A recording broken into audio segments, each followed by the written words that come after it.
Soy la profesora Cintia Luciana Ortiz y en la clase de hoy vamos a hablar sobre soporte nutricional en pediatría. El soporte nutricional se define como todos los procedimientos terapéuticos que permiten, ya sea mantener o restaurar el estado nutricional de pacientes pediátricos que estén cursando con alguna patología de base que pueda dificultar, impedir, tornar peligrosa o hacer que la alimentación oral convencional sea insuficiente. ¿Sí? ¿Esto qué quiere decir? Quiere decir que nosotros, a través del soporte nutricional, ofrecemos a los pacientes, en este caso pediátricos, los nutrientes que necesita y que no pueden ser cubiertos con una alimentación oral convencional. Muchas veces no pueden ser cubiertos porque justamente la patología de base impiden que la ingesta de nutrientes sea adecuada, porque por ejemplo puede estar alterada algunas de las etapas de la digestión, por ejemplo, o porque pueden estar cursando con una patología de base en donde el metabolismo esté muy aumentado y los requerimientos sean elevados, ¿sí? Cuando nosotros hablamos de soporte nutricional, tenemos a la nutrición enteral y a la nutrición parenteral. Cuando hablamos de nutrición enteral, nos referimos a la administración de fórmulas líquidas por sonda y a la provisión de suplementos también orales. O sea, cuando hablamos de nutrición enteral, estamos hablando de administrar cualquier fórmula reconstituida de consistencia líquida, ¿sí? Pero también nos referimos al paciente que recibe cualquier suplemento por vía oral. No necesariamente nos referimos en nutrición enteral únicamente a la alimentación por sonda. En la clase de hoy vamos a enfocarnos básicamente en nutrición enteral, pero me parece interesante que recuerden la diferencia entre la nutrición enteral y la nutrición parenteral. Al hablar de nutrición parenteral nos referimos a aportar nutrientes totalmente hidrolizados directamente a la circulación a través de una vía central o una vía periférica. Y cuando hablamos de nutrición enteral, nos referimos a aportar los nutrientes a diferentes porciones del tracto gastrointestinal. Pueden ser a estómago, a duodeno o a yeyuno. Y en este caso es muy importante tener en cuenta que nosotros siempre vamos a priorizar saltearnos la menor cantidad de etapas de la digestión posible. Nosotros sabemos que la digestión comienza en la boca, ¿sí? Con la digestión mecánica y la lipasa y la amilasa lingual, y se va dando a lo largo del tubo digestivo. Entonces, siempre vamos a priorizar saltearnos la menor cantidad de etapas de la digestión. No justifica, por ejemplo, colocar una sonda a yeyuno con un estómago y un duodeno funcionante, ¿sí? Siempre que sea posible, entonces vamos a priorizar el trofismo intestinal, de lo cual vamos a hablar más adelante. Para indicar nutrición enteral, necesitamos entonces un intestino funcional, ¿sí? ¿Cuáles son las indicaciones de nutrición enteral? ¿En qué pacientes nosotros vamos a indicar soporte nutricional? Van a ser candidatos, sí, aquellos pacientes que tengan una ingesta oral insuficiente, que no logren cubrir sus requerimientos, principalmente aquellos pacientes que nosotros detectamos que no cubren entre un 60 a un 80% de sus requerimientos por un periodo mayor a 10 días. También en pacientes mayores de un año, ¿sí? tenemos que priorizar que el soporte nutricional comience dentro de los primeros 5 días de esa ingesta insuficiente. Y en los pacientes menores de 1 año no deberían pasar más de 3 días, ¿sí?, de una ingesta oral insuficiente para que nosotros indiquemos soporte nutricional, ¿sí? También en aquellos pacientes que por su discapacidad y su enfermedad de base, el tiempo que les lleva a comer es muy prolongado, aquellos pacientes que tardan entre 4 a 6 horas por día en lograr una ingesta, que esto es muy común en los pacientes que tienen parálisis cerebral, muchas veces tienen la deglución conservada, pero tienen alguna incoordinación a nivel oral que hacen que el tiempo, ¿sí?, de masticación y de ingesta sea muy elevado, ¿sí? Entonces, en estos pacientes también se podría combinar la alimentación vía oral con el soporte nutricional, ¿sí?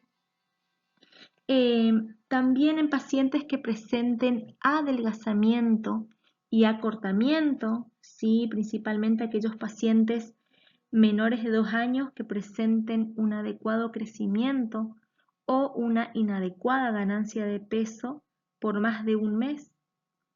En los pacientes mayores de 2 años que presenten una pérdida de peso o una falta de ganancia de peso por más de 3 meses. En pacientes que presenten una disminución de 2 canales de crecimiento en el índice peso para la edad. También en pacientes que no pueden, no quieren o no deben consumir alimentos habituales. Pacientes, por ejemplo, apáticos, anoréxicos, ¿sí?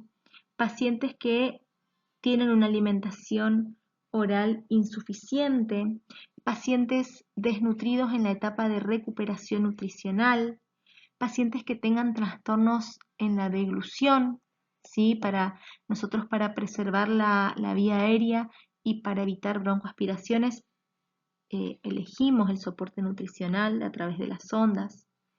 Pacientes que tengan anormalidades del tracto gastrointestinal o pacientes con diarrea intratable, pacientes con fibrosis quísticas en los cuales el requerimiento suele ser muy aumentado y muchas veces no se logra cubrir el requerimiento con la vía oral. Y en el paciente crítico, sí, generalmente cuando hablamos de paciente crítico nos referimos al paciente que está gravemente afectado por la enfermedad de base, que generalmente requiere de asistencia ventilatoria mecánica, que muchas veces está sedado y que no puede ingerir alimentos, ¿sí? Estos van a ser los pacientes en los cuales nosotros vamos a indicar el soporte nutricional.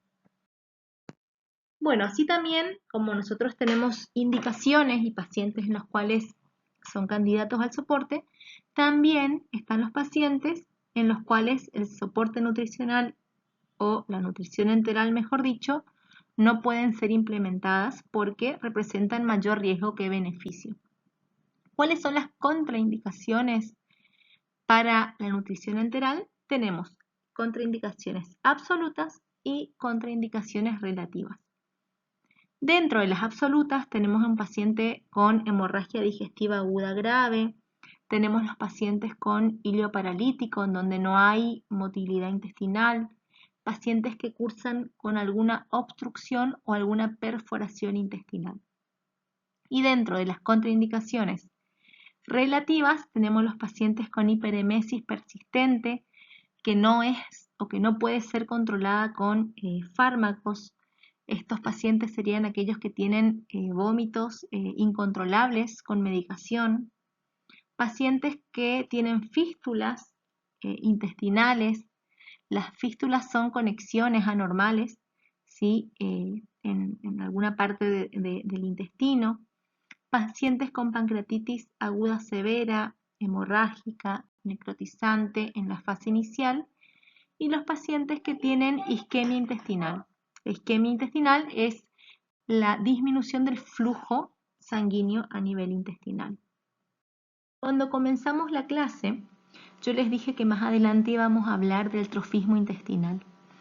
Nosotros uno de los principales objetivos del soporte nutricional, más allá del aporte de nutrientes, es evitar el ayuno, porque el ayuno tiene muchísimas consecuencias, no solo a nivel estructural, sino también a nivel funcional y a nivel inmunológico del tracto gastrointestinal. Con el ayuno se produce atrofia celular, ¿sí? Con una atrofia principalmente en las vellosidades intestinales. También hay una disminución de la masa, principalmente en el yeyuno, una disminución en el grosor de la mucosa. Hay también alteraciones relacionadas con traslocación bacteriana, ¿sí? con pérdida de la integridad de las uniones estrechas, ¿sí? Esto permite el paso de bacterias y de toxinas. Hay déficit o disminución de la IgA secretora, que también produce un debilitamiento de la respuesta inmune de la mucosa. Hay hipofunción enzimática con una disminución de la actividad de las disacaridasas y de otras enzimas del borde en cepillo. También por la falta de estímulo colecistoquinético se produce estasis biliar, que puede generar barro biliar y colecistitis y colestasis hepática. También hay hipomotilidad gastrointestinal, que produce alteración del complejo motor migratorio y favorece al sobrecrecimiento bacteriano.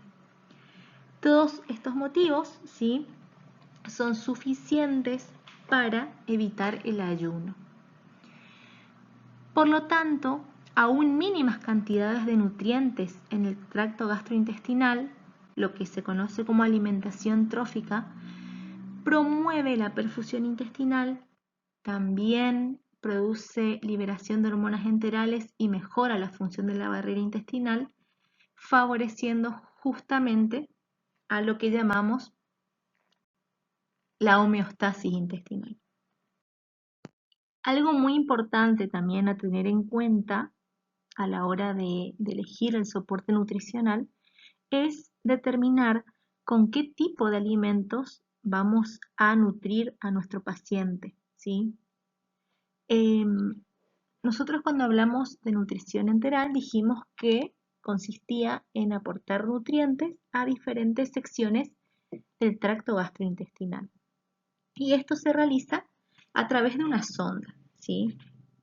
Como sabrán, la sonda tiene un diámetro limitado, por lo tanto, las consistencias que se pasan a través de la sonda también son limitadas. Nosotros, a través de una sonda, tenemos que pasar sí o sí una consistencia líquida para evitar obstrucciones en la sonda.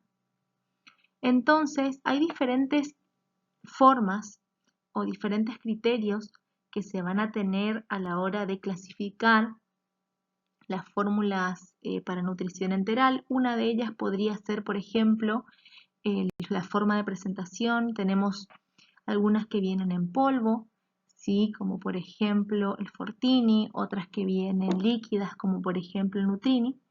Pero en la bibliografía, básicamente, cuando clasifica a las fórmulas para nutrición enteral, se refiere a la hidrólisis de las proteínas y a la cantidad, digamos, o al tipo de nutrientes que contienen. En la bibliografía, la clasificación se basa en fórmulas completas, incompletas y módulos, ¿sí? Las fórmulas completas son aquellas que aportan todos los nutrientes, y dentro de las fórmulas completas tenemos la clasificación según el grado de hidrólisis que van a presentar las proteínas que forman parte de estas fórmulas. Tenemos las fórmulas poliméricas, semielementales y elementales. Las fórmulas poliméricas son aquellas que tienen las proteínas intactas, ¿sí? Y dentro de las fórmulas con proteínas intactas tenemos aquellas que tienen proteína de leche de vaca, que son las más comunes, dentro de las cuales tenemos las fórmulas de inicio, como por ejemplo Nutrilon 1, Sancor 1, Nidina 1. También están las fórmulas de continuación, como la Nutrilon 2, Sancor 2, Nidina 2, etc. Tenemos las fórmulas para prematuros. Estas fórmulas completas pueden tener o no tener lactosa, por ejemplo, ¿sí? También dentro de las fórmulas completas con proteína entera o poliméricas tenemos aquellas que son a base de proteína de soja, por ejemplo, como la que aparece en la imagen, que es la Nutrilon Soya, ¿sí? Esta fórmula está indicada en lactantes y niños con intolerancia a la lactosa, galactosemia, también en vegetarianos o en algunos casos de alergia a la proteína de la leche de vaca, en algunos casos, ¿sí? Y también hay dentro de esta clasificación fórmulas líquidas hipercalóricas como por ejemplo el Nutrini, ¿sí? Que es una fórmula lista para colgar que se indica en niños que tienen sus requerimientos aumentados, son hipercalóricas. Después tenemos las fórmulas completas semielementales, que son aquellas en donde la proteína de esa leche, que es a base de proteína de la leche de vaca, va a estar parcialmente hidrolizada. Y también suelen tener como grasa triglicéridos de cadena media y suelen ser sin lactosa, ¿sí? Dentro de este tipo de fórmulas con proteínas de la leche de vaca parcialmente hidrolizadas, tenemos la fórmula Casmil, por ejemplo, ¿sí? Que está indicada en niños, por ejemplo, con diarreas crónicas, con insuficiencia pancreática, niños que fueron sometidos a resecciones intestinales. La transición también se utiliza para la transición de la alimentación parenteral a la alimentación enteral, niños con fibrosis quística. Y dentro de las fórmulas semielementales que tienen proteínas de leche de vaca extensamente hidrolizadas, tenemos a, por ejemplo, la Pepti Junior, la Pepticinio, que se utilizan en niños con alergia a la proteína de la leche de vaca, bueno, y también en niños que tienen intolerancia a las fórmulas parcialmente hidrolizadas. Siguiendo con las fórmulas completas, por último tenemos a las semielementales, que son aquellas en las cuales las proteínas se encuentran totalmente hidrolizadas y vamos a encontrarlas como aminoácidos.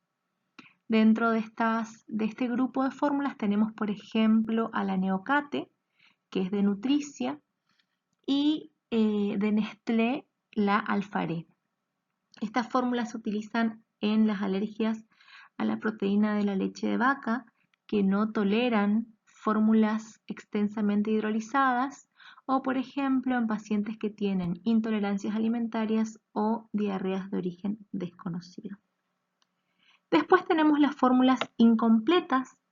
Son aquellas fórmulas en las que por algún motivo se les retira algún nutriente, como por ejemplo las fórmulas específicas para dietas cetogénicas, dentro de las cuales tenemos como ejemplo a la Ketocal, que es una fórmula que se utiliza en pacientes con alteraciones neurológicas, principalmente aquellos que tienen epilepsia refractaria, en donde se indican dietas cetogénicas, o las fórmulas específicas para errores innatos del metabolismo, en donde, por ejemplo, tenemos la Anamix PKU Junior, PKU Anamix Infant, que son fórmulas libres de fenilalanina, que son para uso médico, digamos. Y también tenemos los módulos, que son fórmulas incompletas porque tienen un solo nutriente. Tenemos módulos de proteínas, módulos de hidratos de carbono y módulos de grasa. Dentro de los módulos de proteína tenemos caseinatos de calcio, como por ejemplo el Secalbum. Dentro de los hidratos de carbono tenemos la polimerosa, que está hecha con polímeros de glucosa. Y dentro de los módulos de grasa, por ejemplo, tenemos el TCM, que es a base de triglicéridos de cadena media. Ahora vamos a continuar con el proceso del cuidado nutricional en soporte nutricional.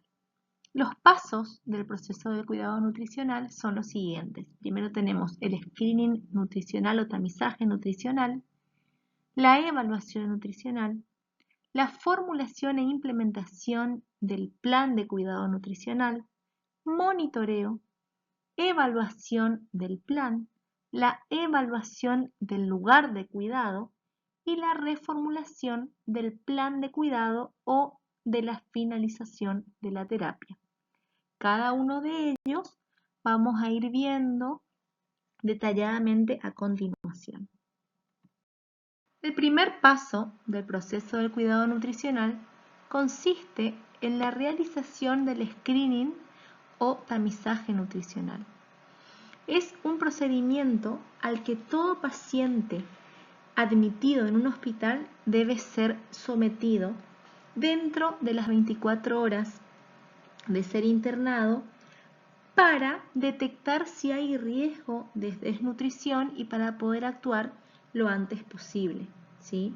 Entonces, mediante el tamizaje nosotros vamos a reconocer a estos pacientes que están nutricionalmente en riesgo y que nosotros los ponemos como candidatos para ser sometidos a soporte nutricional, ¿sí? Todo esto que se hace dentro del tamizaje o screening nutricional debe ser documentado de manera formal y quedar registrado en la historia clínica de cada paciente, ¿sí? Cada lugar va a tener su metodología de screening, pero siempre debe ser un método fácil de utilizar, rápido y sencillo. ¿Por qué? Porque estamos diciendo que todos los pacientes que son internados tienen que ser sometidos al tamizaje. Imagínense un tamiz, o sea, en el tamiz pasa todo, ¿sí? Y va quedando lo más fino. Entonces, durante el screening nosotros vamos a tener la mayoría de los pacientes que seguramente no van a ser candidatos y nos van a quedar cierta cantidad de pacientes que van a ser nuestros candidatos o que van a ser beneficiados con un soporte nutricional, ¿sí? Acá tenemos dos herramientas que se utilizan en nuestro país para el tamizaje y evaluación de pacientes pediátricos. Tenemos la herramienta de tamizaje nutricional pediátrico creada en el Hospital Garrahan y validada en todo el país, que es la que evalúa tres criterios simples: si la patología de base causa desnutrición, si el paciente presenta una disminución de peso y el deterioro de la actitud alimentaria, si el paciente presenta un rechazo a la comida o baja ingesta. Si el niño cumple con al menos dos de estos tres criterios, se identifica al paciente como un paciente en riesgo nutricional. Vieron que es rápido y sencillo. Con tres preguntas simples nosotros sabemos si nuestro paciente está en riesgo. Y después tenemos el más utilizado, que es el Strong Kids, que es una escala validada internacionalmente, ¿sí? Y también consta de 4 preguntas que vamos a ver a continuación. Bueno, en el Strong Kids tenemos la evaluación clínica subjetiva, que consiste en preguntarnos: ¿está el paciente en un estado nutricional deficiente juzgado por evaluación subjetiva clínica? Por ejemplo, si tiene una disminución de la grasa subcutánea y o masa muscular disminuida y o cara hueca, si subjetivamente nosotros identificamos como que el paciente tiene una disminución de sus reservas. Si consideramos que sí, se le agrega un punto a este paciente. Si consideramos que no, 0 puntos. Vamos a la siguiente pregunta, que evalúa el riesgo de enfermedad.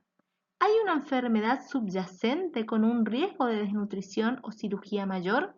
Si la respuesta es sí, se le agregan 2 puntos. Si la respuesta es no, 0 puntos. La tercera pregunta evalúa la ingesta nutricional y las pérdidas. ¿Algunos de los siguientes aspectos están presentes? Diarrea excesiva, 5 deposiciones por día y o vómito mayor a 3 veces por día en los últimos días. Si hay una reducción en la ingesta de alimentos durante los últimos días antes de que el paciente se interne, sin incluir el ayuno que el paciente debe realizar por algún procedimiento de indicación médica, ¿no? Y si hay incapacidad para consumir la ingesta de alimentos adecuada debido a dolor, por ejemplo. Si la respuesta es sí, se le agrega un punto. Y la cuarta y última pregunta es la que evalúa la pérdida de peso o aumento de peso. ¿Hay pérdida de peso o no presenta aumento de peso en niños menores a 1 año durante las últimas semanas, meses? Si la respuesta es sí, se le aumenta, se le suma, sería un puntito. De acuerdo al valor, vamos a determinar si el paciente tiene un alto riesgo, si el paciente tiene un riesgo medio o si el paciente tiene un bajo riesgo.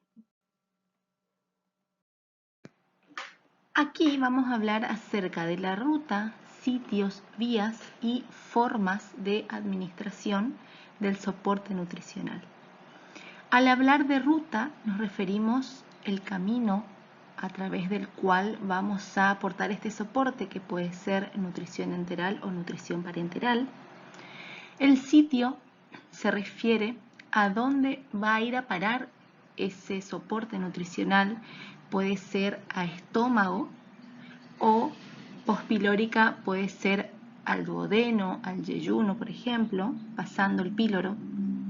La vía, que sería a través de que nosotros vamos a aportar ese soporte, que puede ser a través de una sonda. Generalmente la sonda se introduce por las narinas en los niños mayores y en los niños prematuros se introduce a través de la boca, pero lo más común es a través de la nariz. O puede ser que ese soporte se realice a través de una ostomía, que es una incisión quirúrgica que se realiza a nivel abdominal. Y la forma de administración puede ser goteo por gastroclisis continua, puede ser goteo por gastroclisis nocturna o puede ser goteo por gastroclisis Gavage, que a continuación vamos a ver más detalladamente cada una de estas cuestiones. En este algoritmo que aparece en la página 643 de Torresani, nos ayuda a entender cómo determinar la ruta y el sitio de administración del soporte nutricional. ¿El paciente requiere soporte nutricional artificial? Si la respuesta es no, el paciente continúa alimentándose vía oral en el caso de que sea posible y de que el paciente logre cubrir todos sus requerimientos nutricionales a través de la alimentación. Pero en el caso de que el paciente sí requiera soporte nutricional artificial, tenemos que preguntarnos, ¿el tracto gastrointestinal del paciente funciona? ¿Tiene su tracto gastrointestinal apto? Estómago, ¿sí? Intestino, ¿está funcionando? Si la respuesta es sí, vamos a elegir nutrición enteral. Si el tracto gastrointestinal no está funcionante, la elección va a ser nutrición parenteral. Y en este punto vamos a hacer un paréntesis para aclarar que siempre la nutrición enteral debería ser utilizada en preferencia por sobre la nutrición parenteral, al ser más fisiológica y para mantener el trofismo intestinal, que recuerdan que antes ya lo vimos, ¿sí? Y la nutrición parenteral debería limitarse, ¿sí?, a los casos en donde el tracto gastrointestinal no está funcional o cuando no se puede acceder al tracto gastrointestinal, por ejemplo, por la presencia de algún tumor, por ejemplo, ¿sí? O También se puede elegir nutrición parenteral cuando las necesidades nutricionales son tan grandes o son tan altas, ¿sí?, que no se pueden alcanzar únicamente con un tracto gastrointestinal funcionante. O sea que en algunos pacientes se pueden usar en conjunto nutrición enteral y nutrición parenteral y generalmente se usa en los casos en donde no se logra cubrir los requerimientos solamente con la nutrición enteral, que son casos en donde los requerimientos son muy altos, ¿sí? Bueno, entonces, en el paciente que sí tiene el tracto gastrointestinal funcionante y que vamos a elegir la nutrición enteral, tenemos que evaluar la motilidad gastrointestinal para determinar el sitio a donde va a ir ese soporte nutricional, ¿sí? Si la motilidad gastrointestinal es normal, vamos a utilizar el sitio gástrico, o sea, vamos a aportar los nutrientes a nivel gástrico. Y si la motilidad está afectada, vamos a utilizar la transpilórica, ¿sí? Acá también vamos a hacer un paréntesis para aclarar que el acceso gástrico va a ser siempre que sea posible el acceso de elección por ser justamente el más fisiológico y por tener un posicionamiento más sencillo. También es importante a la hora de elegir si va a ser gástrica o transpilórica la osmolaridad de las soluciones que vamos a aportar, ¿sí? Porque, por ejemplo, por el método Gavage y soluciones hiperosmolares no deben administrarse de manera pospilórica, siempre van a ser a nivel gástrico, ¿sí? Y el acceso gástrico se indica siempre que el estómago esté funcionante, que no haya retraso en el vaciamiento gástrico, obstrucción ni fístulas, ¿sí? Y, por ejemplo, hablando de la transpilórica, el acceso al intestino delgado se va a utilizar cuando el paciente presente, por ejemplo, una obstrucción gástrica, una gastroparesia, que es cuando el estómago no tiene motilidad intestinal, cuando haya reflujo o cuando haya riesgo de aspiración, ¿sí? Generalmente las sondas, los accesos enterales, nasales u orales, las sondas nasogástricas u orogástricas, son utilizadas por periodos cortos de tiempo, ¿sí? Cuando se va a requerir mayor tiempo de utilización de la sonda, se usan las ostomías, ¿sí? La sonda se usa por periodos cortos de tiempo, dependiendo de la bibliografía, más o menos 3 semanas sería el punto de corte, y si el tiempo que se requiera soporte va a ser mayor a 3 semanas, la recomendación sería una ostomía, aunque en la práctica esto no se cumpla, ¿sí? Hay pacientes que están años y años con sondas, ¿sí? Para la colocación de la sonda y para asegurarnos que la sonda esté bien colocada y que vaya al sitio que nosotros queremos enviar la sonda, el mejor método para determinar es a través de rayos X, ¿sí? A través de una radiografía se puede evaluar la colocación de la sonda. Es el método más confiable, sería. En estas imágenes podemos ver niños alimentados a través de una sonda que ingresa a través de la nariz, y en la otra imagen un niño alimentado a través de una ostomía. A continuación vamos a ver cuáles son las principales diferencias entre la sonda y la ostomía. A través de este cuadro comparativo, ¿sí?, se intenta explicar cuáles son las principales diferencias entre la alimentación por sonda y la alimentación a través de una ostomía, ¿sí? La alimentación a través de sonda es a través de tubos flexibles que son introducidos por orificios naturales, por la nariz y por la boca, como habíamos hablado anteriormente, y que van a estómago o a intestino. En cambio, las ostomías son dispositivos colocados a través de un estoma quirúrgico. El estoma quirúrgico es una incisión quirúrgica que se hace a nivel del abdomen, ¿sí? ¿Cuáles son los tipos de alimentación por sonda? Tenemos nasogástrica u orogástrica, ¿sí? Que ingresa por la nariz y va hacia el estómago. Y en el caso de la orogástrica, que se usa en neonatos, ingresa por la boca y va hacia el estómago.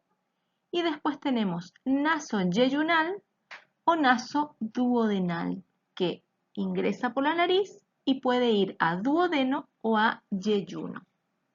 Y cuando hablamos de ostomías, tenemos gastrostomía a través de un botón gástrico o de una gastrostomía extrapilórica, y la yeyunostomía, ¿sí? La incisión es a nivel gástrico y la sonda que se introduce por esa ostomía puede ir a estómago o a yeyuno. La indicación de la sonda, como hablábamos también anteriormente, es temporal, es de corto plazo, generalmente es cuando se va a utilizar por menos de 4 a 6 semanas. En cambio, la ostomía se utiliza para largo plazo o en casos de que requieran de manera definitiva el soporte nutricional para tiempos mayores a 4 o 6 semanas o de por vida. ¿Cuál es el riesgo de desplazamiento de la sonda? Es muy alto porque el niño puede arrancarse fácilmente la sonda y es una de las cuestiones que ocurre frecuentemente. El niño se arranca la sonda. Y en el caso de las ostomías, el riesgo de desplazamiento es bajo porque están ancladas a través de un balón, ¿sí? ¿Cuáles son los cuidados en la piel mucosa que requieren las sondas?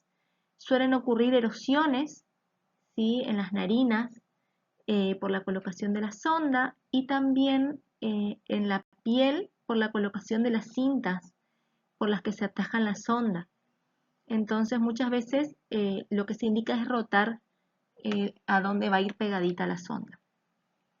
Y en el caso de las ostomías, es muy importante la limpieza del estómago con agua y jabón, mantener la piel seca y en algunos casos también se indica rotar el botón para evitar adherencias, pero eso es un método quirúrgico, ¿sí? Y las complicaciones específicas de las sondas son neumonías por aspiración.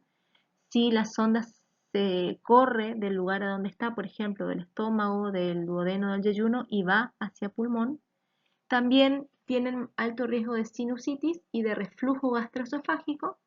Y en las ostomías, las mayores complicaciones son las dermatitis química, que se hacen lesiones en la piel por fuga de jugo gástrico, que como sabemos el jugo gástrico es ácido y provoca lesión de la mucosa.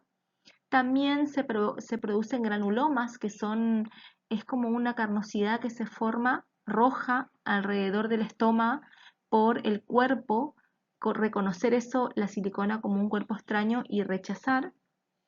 Y también uno de los riesgos de la ostomía es la peritonitis por retiro temprano, que sucede cuando accidentalmente se retira el botón gástrico en un periodo menor a 4 o 6 semanas de la colocación, de haber sido colocado quirúrgicamente, ¿sí? Las formas para aportar el soporte nutricional son a través de la gastroclisis y del gavage.